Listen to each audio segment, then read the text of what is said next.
Welcome back. In this video, we are going to implement the functionality to edit the name of a card. So edit the card name here, and also to delete the card itself as well. So we are going to add those two features, and because we are doing stuff with the database, it makes sense to look at our Firestore class and make some changes here. What I want to do here is to make some changes to the add update task list.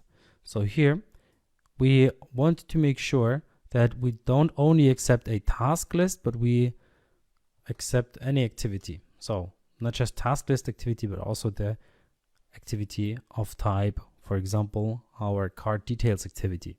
Okay, because I want to call this add update task list success in both cases.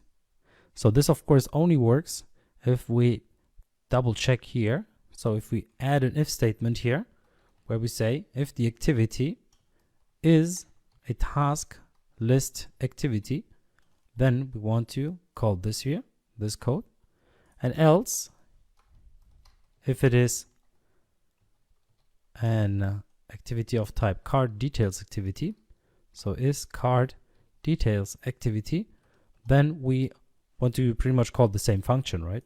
So the thing is, I need to implement this function in my card details activity. Okay, so let's add a new function here. Fun. Add update task list success. And here I want to do some basic things. For example, to hide the progress dialog. And this of course only works if this activity is inheriting from our base activity, because this function is inside of our base activity, if you recall. All right, so this was our function where we show the progress dialog, or the class where we show and hide the progress dialog and so forth. Okay, so then this error disappears. Of course, we can, while we're at it, add a little more code to this, because basically what we want to do is we also want to set the result to be okay. So activity dot result is okay, and also we want to close this activity, so we finish it. Okay, now we still get an error here in our Firestore class, and that is because we need to make the same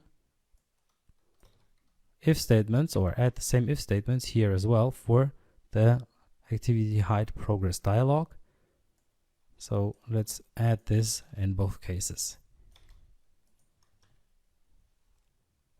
All right, and then inside of our card details activity, we will need a function to update card details. And in this function, we will for now just update the text. So private fun update card details. So I'm going to call it. And here we first of all create a card object. So we just say card. And when you look at card, we first of all need to import it. You can see that we need a name, we need to create it by, and assigned to. So whenever we create such an object. Okay, so let's go ahead and pass in the name. Where do we get that from? Well, et name card details dot text to string. So it's this edit text here, this one here with the card name, so to speak. So this one here, we get that name, whatever that name is. Then as next parameter, we need to pass in the task list created by. So here, who created it? It's a string. So here, mboard details dot task list at the position m task list position dot card, or cards, at the position m card position dot created by. And then we need to get the mboard details dot task list at the position m task list position dot cards at the position m card position, and then dot assigned to. Okay, so when we pass all of this information, then we can create a new card object. So now we have the updated card, because we don't only get the name from the mboard details, We don't get it from there, but we get it actually from the edit text, right? And now we can override our onboard details. So we can now just say that onboard details at the cards position. So here, cards is the card that we prepared. Okay, so what we did is we created the card based on all of the information except for, or that are in the database, except for the name itself. So the name, that's what we get from the latest edition. So the latest changes, so to speak, here in card name. And then we put it back into the onboard details at the position of that card. All right. So now what we can do is we can show the progress dialog and reload. I think we don't have the code here. So it's basically the same code that we have done multiple times whenever we wanted to refresh data from the database. So first of all, we call show progress dialog with please wait, and then we use our Firestore class to call the add update task list function, which is this one here, in which we call our update task list success. And that's pretty much it, right? Now, of course, we only want to make these changes once the update button is clicked. So let's implement the update button functionality, and we can do that in the onCreate method. So we can just say here button update. So it was actually button update card details, set on click listener, and here we want to check first if the edit text has an entry or not. So et name card details text to string is not empty. So only if it's not empty, I want to call the update card details function, which is this function here, which then updates the card itself. Okay, and else if it is empty, let's just inform the user about it. So let's just write a little toast saying please enter a card name. All right, at that point we will be able to update the name, but we also want to be able to delete an entry, right? So we want to be able to delete a card. So let's go ahead and create a function for that. Private fun delete card. And now, first of all, we get the cards list, which is going to be the array list of card that comes from onboard details dot task list at the position of the task list position dot cards. So we get all of the current cards with this line of code, the card list with all of the cards. So at least for this specific task list. And then what we can do is we can remove the cards list at the current position. So cards list remove at the card card position, that one here. And then we can update the task list. So val task list, which is going to be an array list of task,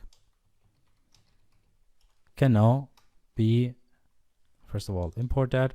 So it's this task EU, in my case, my project, the task class, and then we can get the onboard details dot task list. So the current task list as we have it, and we can remove the task list, remove at task list dot size -1. And now you might wonder, why would we delete something from the task list? Well, the thing is, our task list is consisting of also the add button, which is here. If we look at the board, we can see this list here, and it not only consists of card 1, card 2, or card 1 and random name, but it also consists of card. So this add card, this text that we can see here, this is the last entry inside of a task list, so to speak. So the task list in this case consists of 3 elements: card1, random name, and add card. And if we want to make updates to our boards list in the database, we don't want to have add card in there. That's why we need to get rid of it. That's what we do with this line of code here. All right. So then the next thing is that we can now go ahead and update the task list task list position. So at that position dot cards with the cards list that we prepared earlier on. So this one here that we get from the mboard details cards. Now in order to make this change, we of course need to make the change to var. So cards now will be a var instead of a val, so that we can make changes to it. All right. So then going back to our card details activity, because we're not done yet. So this is our task list with the updated task list with the new card, so to speak. So with the new cards list, because the new cards list does not consist of the same amount of cards anymore. It has one card less, as we have removed one. And then we want to update our database. So we do the same thing as we've done there. Show progress dialog, please wait, and then add update task list with the latest mboard details.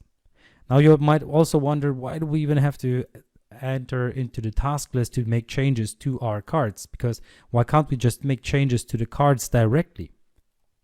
Well, as far as I know, you cannot make changes directly to elements within a field without adjusting the whole field, which means that, for example, we have these fields, right? So assigned to, created by, image, name, and then we have task list. So you can't specifically talk to cards or any element inside of a task list. So you cannot specifically edit the created by, but you have to edit the whole task list to specifically then make changes to created by. There might be other ways. If there are, then please let me know. Please share it in the comments, but this is, as far as I could find it, this is the way to do it. All right. So we need to make then changes to the whole task list. That's why it doesn't make sense to make super complex structures here, but try to have separate fields which contain different informations if possible. All right. At this point, I also want to display a message that lets the user know that he's about to delete something. And he should only be able to delete something after he has accepted that. So I'm just going to use this alert dialog that we have done in the past, which is going to be the following. So alert dialog for delete card is the name of the function. We need to pass in the card name. Then we create a builder, which is the alert dialog builder. We set the title of it, which will be alert. So we need to create a new string for that. Then we have the message that we want to display to the user. So confirm message to delete card is going to be the message. We also need to create that string for it. Then the icon is going to be the icon that you can see here. The set positive button, if that is clicked, we want to dismiss the dialog interface, which means we want to dismiss this alert dialog, and we want to call delete card, which is the function that we just prepared. Okay, so we don't want to directly delete the card if the user presses the delete button, but we first of all want to display this alert dialog to the user so that he knows, okay, I'm really deleting something now. All right, and then if he presses the negative button, then the dialog will be dismissed. And then we also set that to cancelable false, so you cannot cancel it, you cannot click next to it, you can only either press yes or no. And then we want to display this alert dialog. So first we create the builder, which is the alert dialog builder as usual, and then we use the alert dialog class to then use that builder that we prepared to create the dialog. All right, so you see we need a string for no, a string for yes, a string for confirmation message to delete card, and the string for alert. So let's add those strings to our strings.xml file. And I'm using the ones here. So alert should just be the alert text. Yes should be just yes, no. Then we have the confirmation message to delete card. Are you sure you want to delete card? And then this part here will then allow us to display the card name, which we use inside of our card details activity, where we say R string delete card with the card name. So you can use this approach, get string. There are multiple overloads for get string. There's one where you just get the resource, but there's also one where you can override something. So object format args or args. So this is exactly what we do here. We pass in some formatting arguments in here. In this case, it's the card name, so that the user can also see which card he is about to delete. All right, at that point, we just need to call this function here. And when do we want to call it? Well, once we delete it, or once we click on the delete icon. And in order to implement the delete icon click event, if you look at it, it's this icon here, and it's a menu item. So if you have multiple options in menus, or even just one, you need to implement them by using on options item selected. So this function here. And what I want to do is I want to check when item ID is equal to r.id.action delete card, then I want to run the code, which is to call this alert dialog for delete card function with board details dot task list and so forth. So let me get that from here. Board details task list cards, this part here, all the way here, dot name. So here, dot name. Okay, so basically I pass in the name into this alert dialog for delete card function, so the card name, and then it will display this alert dialog. All right, so then we only need to return something here, so I'm just going to return true in this case. Okay, so now we can go ahead and test our application. So let's go to our board with image. Let's go into random name. Let's click on delete. We can see this is the alert dialog that comes up. Are you sure you want to delete card random name? That's exactly the text that we prepared. Let me press yes. Please wait. And we're sent back to this activity. As you can see, the card is not here anymore. And we can even check that. So let's go back to the backend. And here we can see board with image. Let's look at the cards, and we can see there is only card 1. So there's no card random name anymore, or random card anymore. Now for a double check, let's do that real quick with card 2. So let's get rid of card 2 inside of the other list, which is our list with the name. Let me see. Well, title 1 here, list 1. So let's get rid of this one as well. So here, card 2, let's click on it, delete it. And let's see in the backend. And we can see card 2 has been deleted. So now there's only card 1 and card 3. All right, so now you know how to delete cards, how to make changes to your task list, and so forth. Now, of course, we still have quite some features here: label color, members, due date, and so forth. So see you in the next video.